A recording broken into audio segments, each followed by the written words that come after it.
Merhaba arkadaşlar, örgü kanalıma hoş geldiniz. Bugün hem kolay hem de bakın çok şık bir şapka yaptım. Bunun anlatımını sizlerle paylaşmak istiyorum. Ben bugün şapka anlatımımı 0-3 aylık bebek ölçüsünde anlatıyorum. Ama siz bu şapkayı istediğiniz yaş için yapabilirsiniz. Yeni doğan için de yapabilirsiniz. 1, 2, 3, 4, 5 her yaş için yapabilirsiniz. Yetişkinler için de çok güzel bir şapka arkadaşlar. Kendiniz ve eşiniz için de yapıp kullanabileceğiniz güzel bir şapka modeli. Şapkanın örgüsü çok kolay. Bir akşamda bitirebileceğiniz güzel bir şapka arkadaşlar. Ben bakın bugün bu şekilde bir pompon ile süsledim. Siz bu pompon yerine ben bunu hazır aldım arkadaşlar. Siz bunun yerine kendi yaptığınız pomponlar takabilirsiniz veya pompon takmadan bakın bu şekilde de kullanabilirsiniz. Her iki şekilde de çok güzel arkadaşlar. Şapkanın örgüsüne bakın baş ölçüsüne göre bu şekilde zincir yaparak başlıyoruz. Genişliğine göre değil de başın yüksekliğine göre zincir ile başlıyoruz. Baş ölçüsünden 2-3 santimde geriye dönüş payı ayırıyorum. Ona göre zincir yapıyorum. Bakın bebeğin başında nasıl göründüğüne bakalım. Böyle şirin bir manken bebeğim var. Bu bebeğin baş ölçüsü 3 aylık bebek ölçüsüne göre arkadaşlar. Bakın başında duruşu böyle.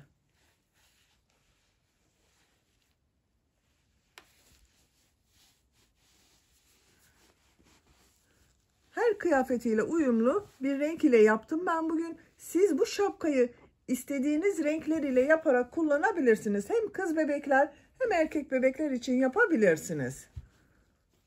Bakın çok tatlı, çok şirin oldu.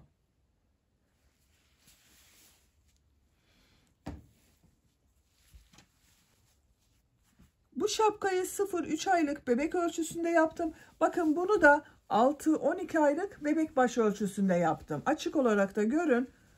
Bu şekilde bakın düz geriye kıvırıyoruz bu şekilde arkadaşlar. Çok güzel oluyor. İplik olarak ben bugün Nako Vizon markalı bir ipliği kullandım. Kullandığım iplik biraz kalın arkadaşlar. Ne kadar kalın iplik kullanırsanız şapkanız o kadar daha kabarık ve daha güzel görünüyor. Kullandığım iplik üzerinde 100 gram iplikte 195 metre var. Bu iplikten bakın şapkayı yaptım. Bu da kaldı. 2 tane şapka yapabilirsiniz bir yumak iplik ile. Tığ olarak da ben bugün 4 milimetre tığ kullandım. Siz de 4, 4,5, 5 milimetre tığlar kullanırsanız şapkanız daha kabarık, daha güzel olacaktır. Bakın Selanik örgüsüne de benziyor arkadaşlar. Çift şişle yapılan Selanik örgüsü gibi duruyor şapkanın modeli. Ölçüsünü de size söylüyorum bakın. Açık olarak şöyle ölçelim.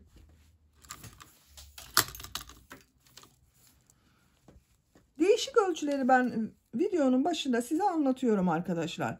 Ölçtüğüm zaman bakın başlangıçtan itibaren 17 santimetre yükseklik var. Genişliğini ölçüyorum. Bakın çok esnek arkadaşlar.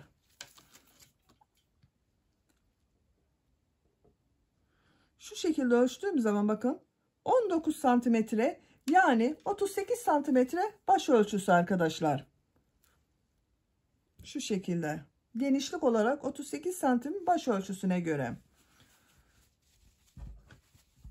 Hazırsanız hep birlikte bu güzel şapkanın örgüsüne başlayalım. Örgü kanalıma abone değilseniz abone olmayı unutmayın lütfen. Örgü kanalıma abone olmak ücretsiz. Örgü kanalıma ücretsiz abone olup orada bulunan zil şeklinde dokunarak açık yaparsanız kanalıma video yüklediğim zaman ilk önce size bildirim gelir. Örgülerimden herkesten önce sizin haberiniz olur. İzlediğiniz videolara beğeni ve yorumlarınızı da yaparsanız çok sevinirim arkadaşlar. Kanalıma ücretsiz abone olup beğeni ve yorumlarıyla da destek olan arkadaşlara ayrıca teşekkür ederim. Hepinize kolay gelsin. İyi çalışmalar. Sizinle bugün bu şapkayı yapmak istiyorum arkadaşlar ben. Bu şapkanın örgüsünde iplik olarak Nako Vizon markalı kalın dokulu bir ipliği kullanıyorum. Bakın şu şekilde biraz kalın bir iplik arkadaşlar. Kullandığım iplik üzerinde 100 gram iplikte 195 metre var. Tığ olarak da 4 milimetre tığ kullanıyorum. Şapkanın örgüsüne Baş yüksekliğine göre zincir yaparak başlıyoruz. Siz hangi büyüklükte yapmak istiyorsanız o kadar zincir yapmanız gerekecektir.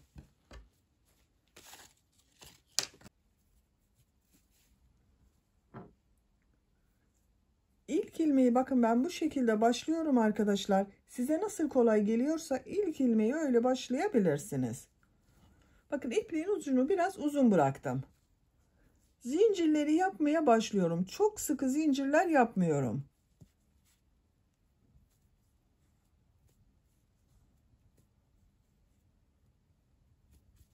Bakın sıkı yapmadım.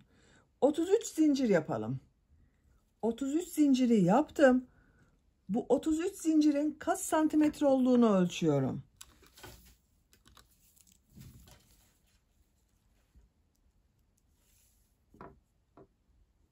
Ölçtüğüm zaman 18 santimetre zincir uzunluğu var arkadaşlar. Siz bu zinciri yapacak olduğunuz bebeğin başını yüksekliğine göre yaparsanız iyi olur.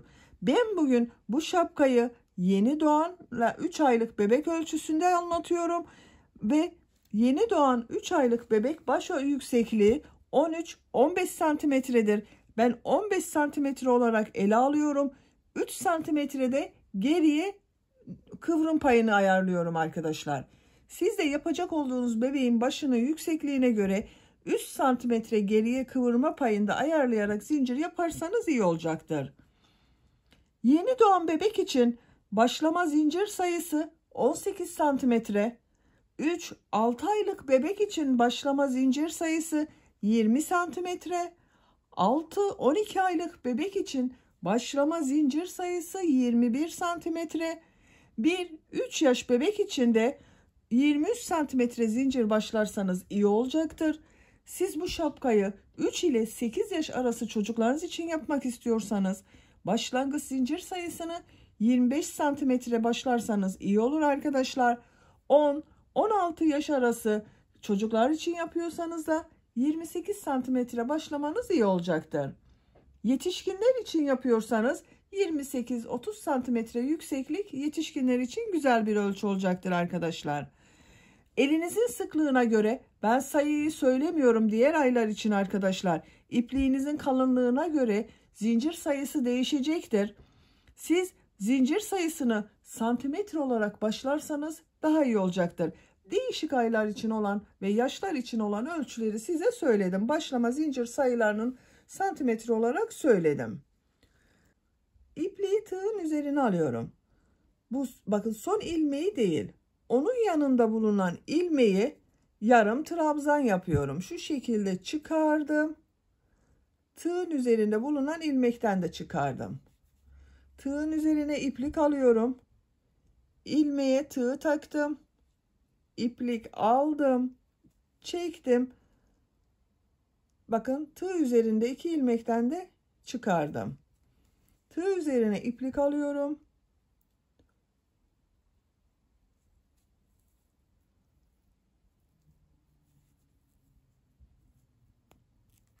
Çıkardım.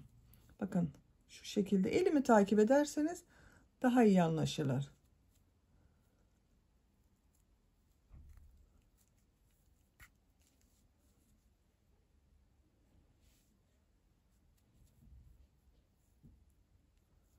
Yarım trabzanlar yapıyorum.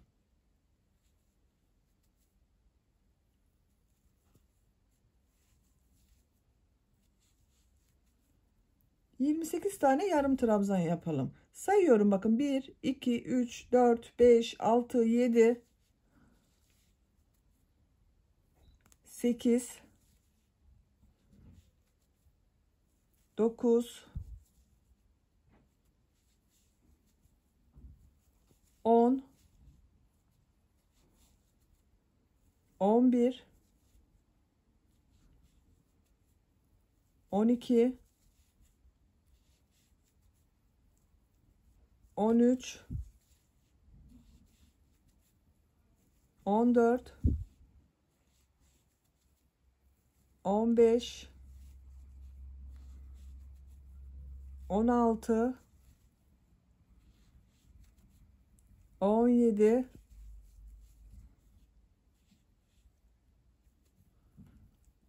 18, 19, 20, 21, 22, 23, 24, 25, 26, 27, 28. Sıra sonunda bakın 1, 2, 3, 4 zincir kaldı arkadaşlar. Bu zincirlerde ilmek kaydırması yapıyoruz. Buraya kadar ben 33 zincir yaptım. 28 yarım trabzan yaptım. Siz kaç santimetre zincir yaptıysanız, kaç zincir olduysa buraya sıra sonunda 4 ilmek kalasıya kadar yarım trabzan yapacaksınız. Bakın bu son ilmeği hangi yaş için olursa olsun son 4 ilmeği ilmek kaydırması yapıyorum. Tığ takıyorum. Bakın tığ üzerine iplik almıyorum. Taktım. İlmek aldım. Çıkarıyorum. Bakın 1, 2, 3, 4. Bakın bir sıra yaptım. 28 yarım trabzan yaptım. Sıra sonunda 4 zincirin üzerine de ilmek kaydırması yaptım. Tekrar hatırlatıyorum arkadaşlar. Sizin kaç zincir olduysa fark etmez. Sıra sonunda 4 ilmek kalasıya kadar yarım trabzan yapın. Sıra sonundaki 4 ilmeği ilmek kaydırması yapıyoruz. Burası şapkanın tepe noktası oluyor. Bir zincir yapıyorum. Örgüyü çeviriyorum. Bakın ilmek kaydırması yapıyorum. Burada 2 ilmek görünüyor bakın. Şu şekilde 1, 2 ilmek görünüyor. Bu tarafta bakın ters tarafta görünen ilmeğe tığ takıyorum. İlmek kaydırması yapıyorum. 1,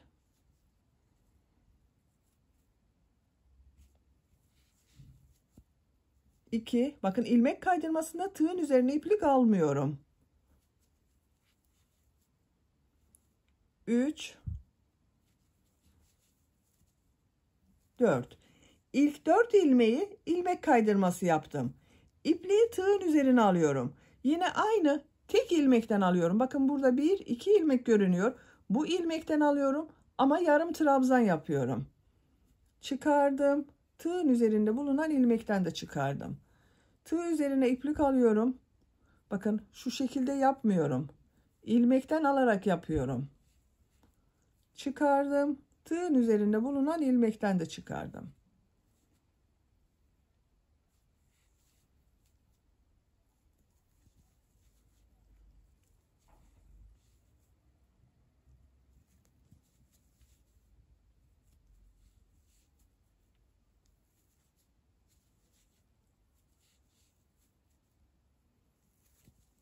Bakın diğer tarafın görüntüsü böyle.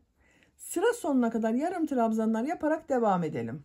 Sıra sonuna kadar yarım trabzan olarak yaptım. Son ilmek kaldı bakın arkadaşlar burada. Buna da yine yarım trabzan yapıyorum. Tığ üzerine iplik alıyorum. Bu ilmeği bu şekilde aldım. Yarım trabzan yapıyorum. Bakın. İkinci sırada bu bir sıra üzerinde 4 ilmeği ilmek kaydırma yaptım. 28 ilmek üzerine de yarım trabzan yaptım. Bir zincir yapıyorum. Örgüyü çeviriyorum. Tığ üzerine iplik alıyorum. Bu gördüğüm bakın ilk ilmeği yarım trabzan yapıyorum. Diğer ilmeklerden de alarak yarım trabzan yapıyorum. Ama bakın tekrar hatırlatıyorum. Şu şekilde almıyorum arkadaşlar. Burada 2 ilmek görünüyor. Bu ilmeği alarak yarım trabzan yapıyorum.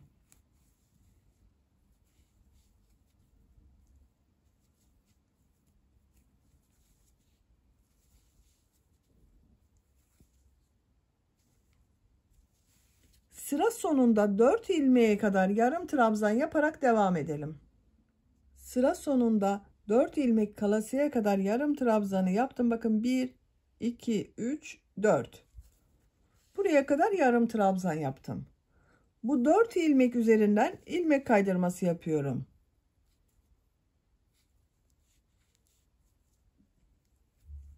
1, 2, 3, 4. Bakın. 4 ilmek üzerinden ilmek kaydırması yaptım. Bir zincir yapıyorum. Örgüyü çeviriyorum. İlk 4 ilmeğin üzerinden ilmek kaydırması yapıyorum. İlk ilmeğe tığ takıyorum. İlmek kaydırması yapıyorum. 1,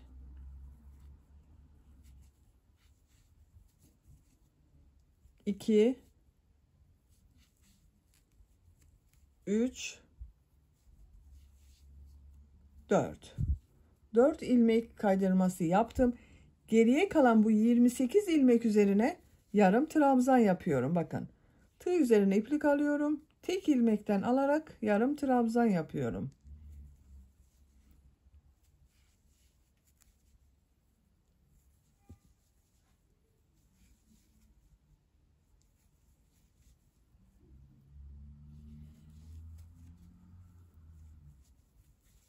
Sıra sonuna kadar devam edelim. Sıra sonuna kadar yarım trabzanları yaptım. Sondaki ilmeğe de yarım trabzan yapıyorum bakın. Yine tek ilmekten alıyorum.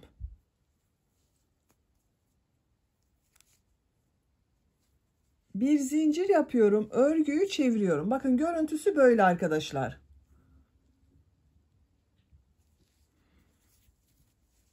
Tığ üzerine iplik alıyorum. İlk ilmekten yarım trabzan yapıyorum. Diğer ilmekleri de yarım trabzan yaparak devam ediyorum.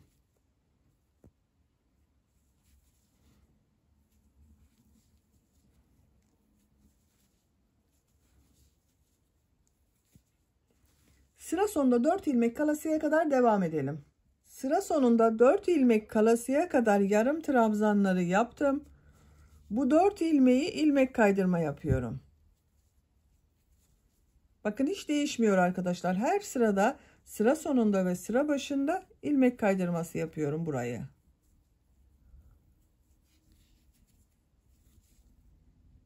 Bir zincir yapıyorum. Örgüyü çeviriyorum. İlk ilmeği ilmek kaydırması yapıyorum. 1, 2, 3, 4.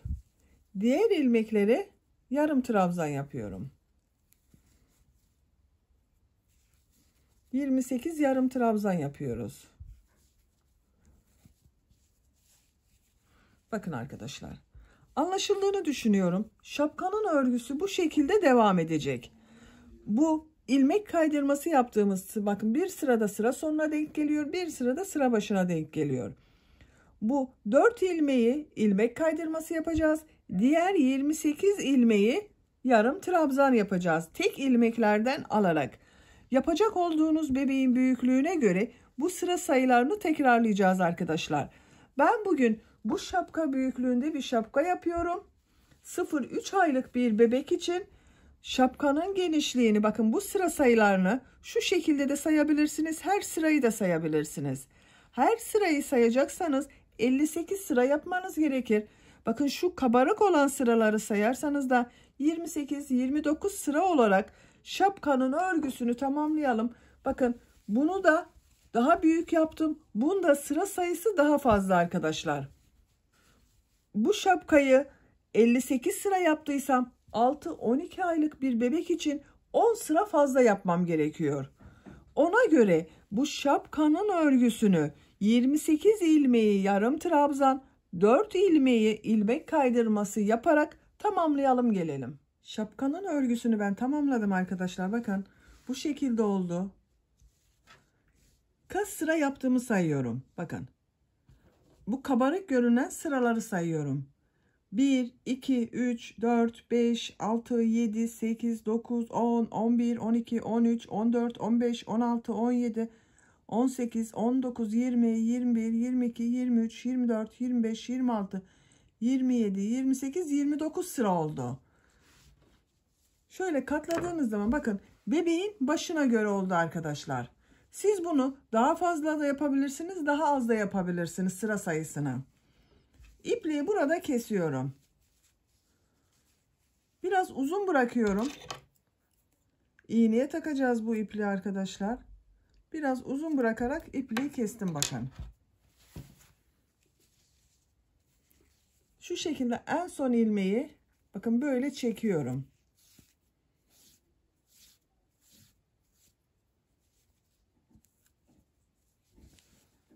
İpliğin ucunu iğneye takıyorum. Şu şekilde bir iğne. İpliği iğneye taktım bakın bu şekilde. İki ucu birleştireceğiz arkadaşlar. Bakın ipliğin ucunu burada kestim. Burada kesmedim. Karşı taraftan bu ilk ilmeğe iğnenin ucunu takıyorum. Çekiyorum.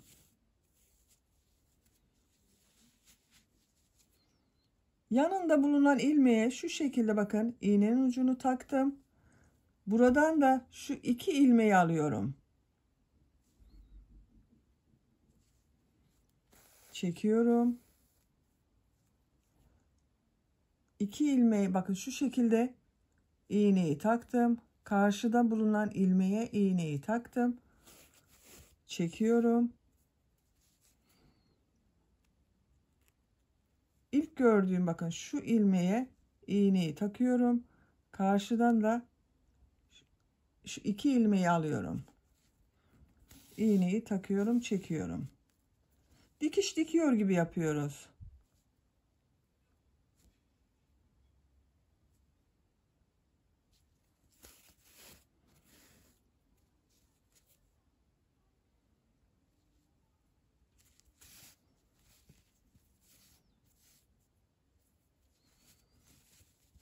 Bakın açtığımız zaman görüntüsü böyle.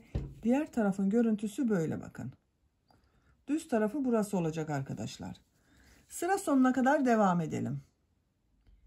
Uç noktaya kadar bakın birleştirme işlemini yaptım arkadaşlar. Görüntü olarak böyle oldu. Son ilmek kaldı.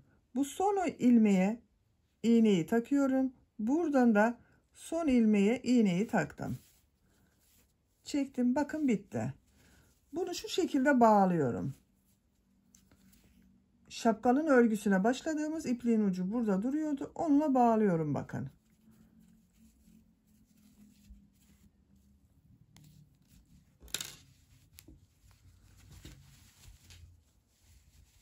Bakın bu tarafının görüntüsü böyle.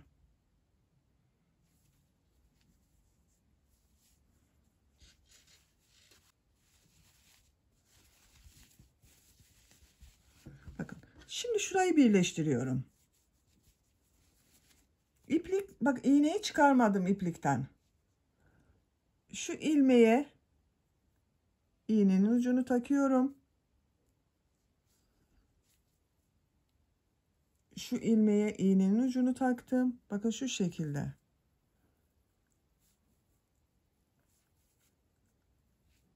İlmeklerden alıyorum.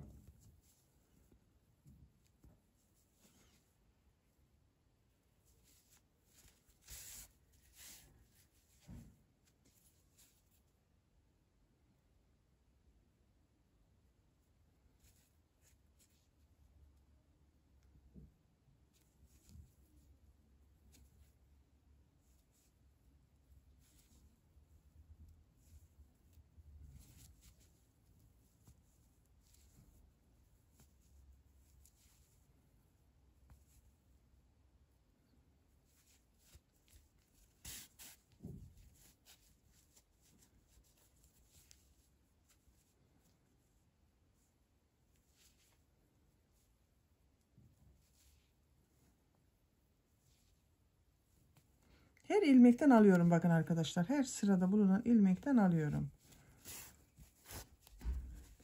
Bakın görüntü olarak böyle.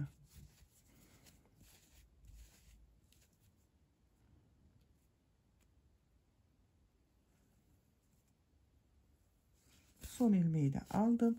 Yavaşça bakın düzgün yaparak çekiyorum.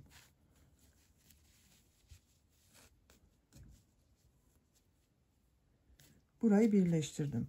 Yine bununla bağlıyorum bakın. Burada bulunan ipliğin ucuyla şöyle çekerek boşluk kalmayacak şekilde burayı birleştiriyorum.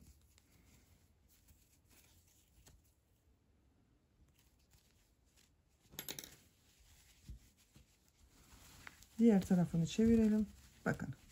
Şapka artık hazır.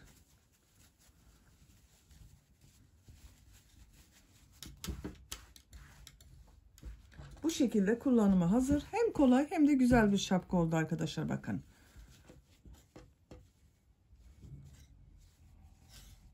Bunu bu şekilde kullanabilirsiniz veya buraya pompon takabilirsiniz bakın.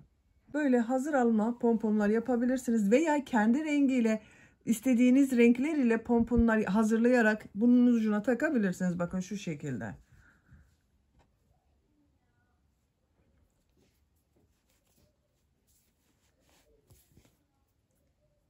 Bunu takalım birlikte isterseniz. Bağladığımız iplikleri keselim. Tekrar sıkı bağlıyorum.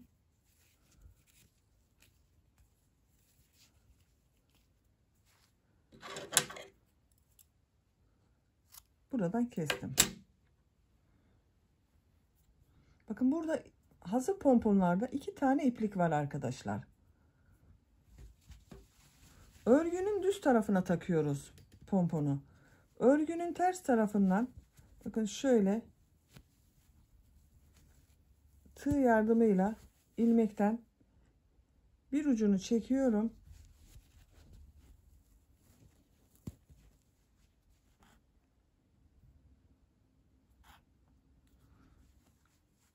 Karşısına gelen bakın şuradan da diğer ucunu çekiyorum.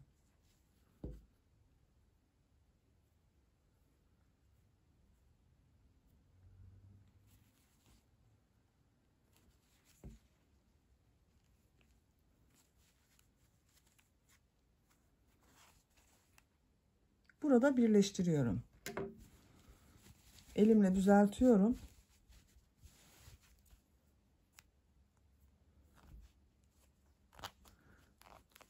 Sıkıca bağlıyorum sonra.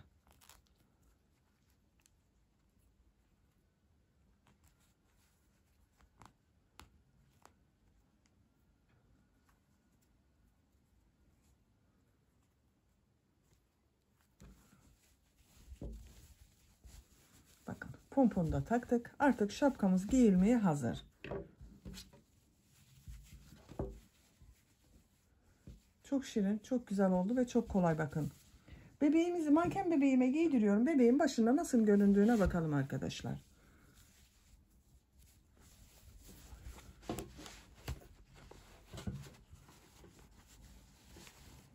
Bu bebeğin 3 aylık başörtüsüne sahip.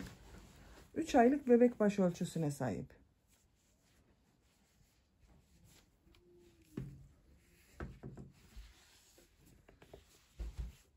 Bebeğin başında duruşu böyle. Böylece bir örgü anlatımının da sonuna gelmiş oldum. Beni dinlediğiniz ve izlediğiniz için hepinize çok teşekkür ederim. Örgü kanalıma abone değilseniz abone olmayı unutmayın lütfen. Örgü kanalıma abone olmak ücretsiz. Örgü kanalıma ücretsiz abone olup orada bulunan zil şeklinde dokunarak açık yaparsanız kanalıma video yüklediğim zaman ilk önce size bildirim gelir. Örgülerimden herkesten önce sizin haberiniz olur. İzlediğiniz videolarıma beğeni ve yorumlarınızı da yaparsanız çok sevinirim arkadaşlar. Sizlerle yeni örgülerde görüşmek dileğiyle. Hoşça kalın, sevgiyle kalın.